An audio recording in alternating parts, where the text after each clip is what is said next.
Nung una ko aring matikman, ako ay nasa USA. Yung panahong hinahanap-hanap ko ang lutong Pinoy, yung hindi ino-order, yung lutong bahay. Sa sarili ko ay labis-labis akong nagpasalamat at yung aking manugang ay naisipang magluto ng ganere. Malimit din ako makatikim ng kilawing labanos nung ako'y bata pa. Pero hindi ganere ang pagkakaluto. Yan ganamang ang tatay ay siyang mahilig magluto ng ganere ay ano kang tipid ng tatay sa mga lahok.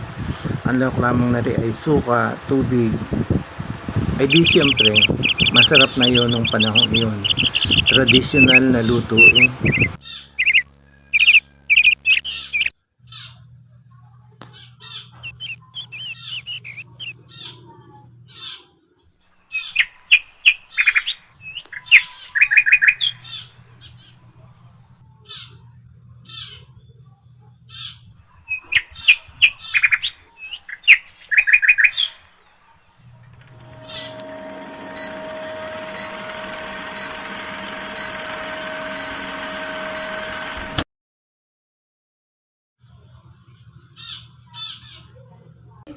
Pakukuluan ko muna ring pork, pahalbos baga.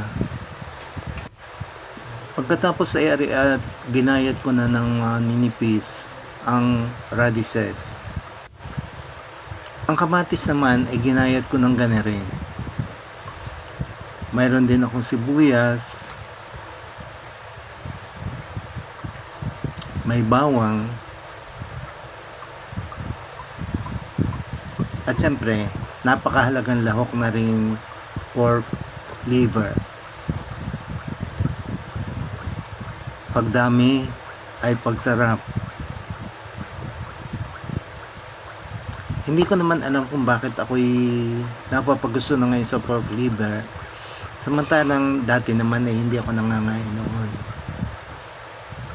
Sasangkotsahin ko na aring pork na nailaga ko na para lumambot at para din maalis yung lansa. Siyempre, katulad nung laging sinasabi ng mga nagluluto na kailangan ari ay ang pagkakasangkot siya ay abot sa pagiging golden brown. Puso yun eh, yung golden brown. At saka masarap naman nga talaga ang prito pag kitang-kita natin iyon ay golden brown.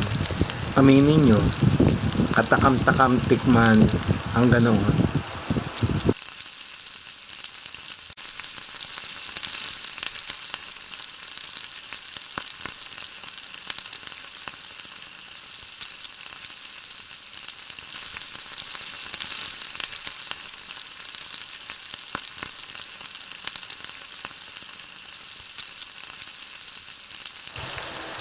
Pagka okay na yung pork, ay atin mo nang hahanguin.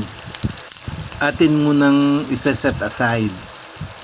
Pagkatapos ay ating pababayaan mo nang uminit ulit yung mantikang natira sa kawali. Pati yung mga tutong na naiwan doon dahil pampasarap din yun sa ating niluluto. And then ating sasangkotyahin ang bawang. Medyo matagal na sangkot siya. Yun, naroon na naman yung kailangan ay golden brown dahil pagka ganoon na ang kulay na ng bawang ay masarap na at napakabango ng ating niluluto.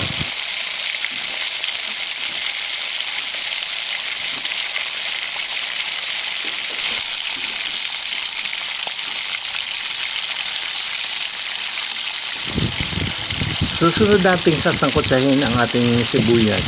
Kailangan ay masangkot siya natin ito hanggang sa ito ay maging transparent. Isusunod na natin agad ang kamatis.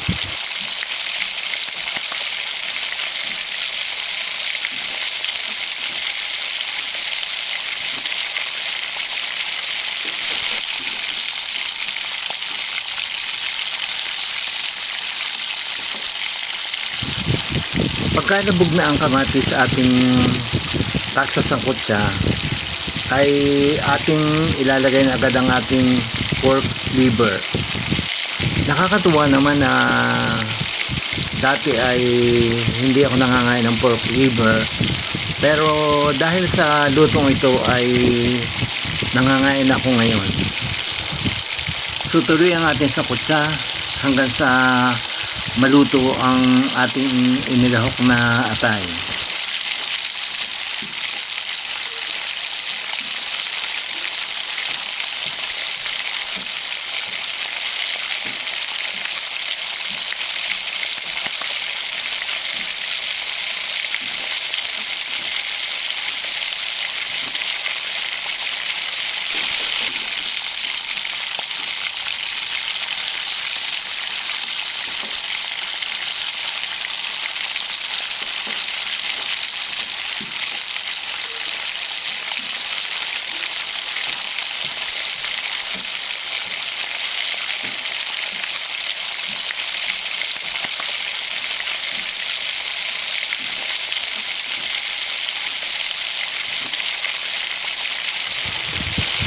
Isasama na natin ngayon sa pagsasangkot siya ang ating ginayat na labanos.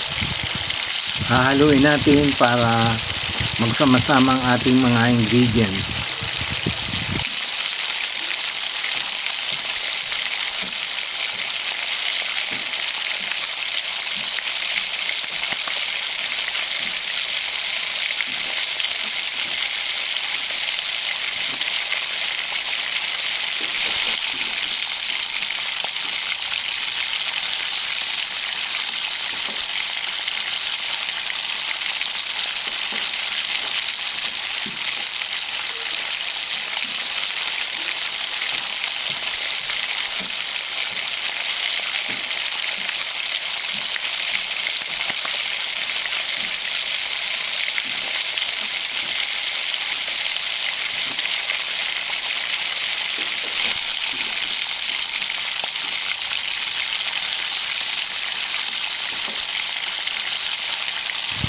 Lagyan natin ng pampalasa ang ating oyster sauce.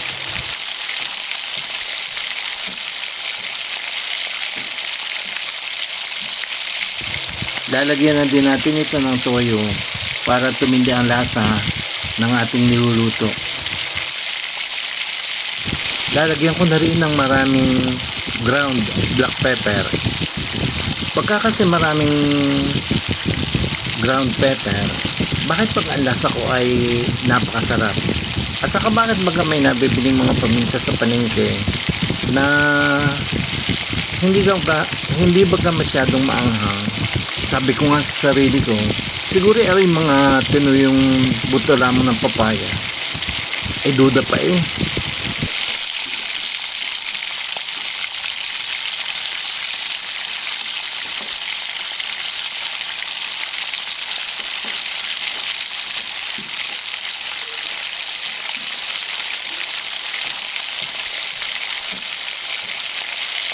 Dagdagan natin ng tubig at baka magtutong. At saka masarap din ang maraming sabaw. Sabi nga ay sabaw pa lamang ay pwede ng ulam. Pero ang tingin ko naman ay mas masarap siyempre yung laman at hihigupin na lamang yung sabaw.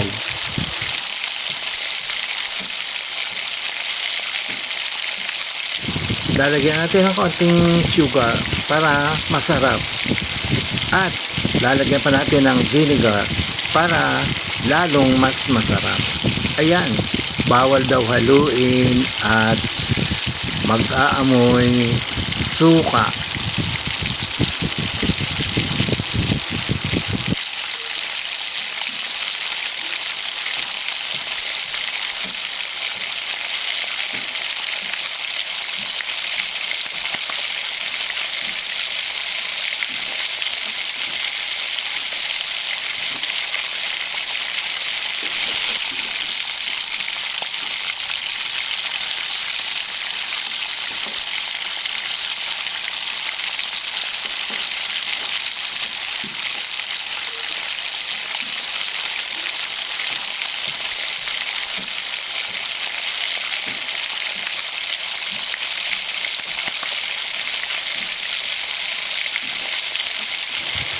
ayun na nga, dadagan pa natin ng kaunting asukal dahil hindi pa okay. Sa bukas ay ilalagay na natin ang ating piniritong baboy. Masarap niyan, ikambayado yung baboy na yan para mataba, para malala ang cholesterol na gagawin. Yun ho ay biro lang, baka naman nga inyong gawin. Mas maganda ho ay ang gagamitin nyo dan ay yung mga tenderloin o yung mga sirloin o yung lumo. Kasi daw baga ho ay ang pinaka healthy ay yung mga lean meat.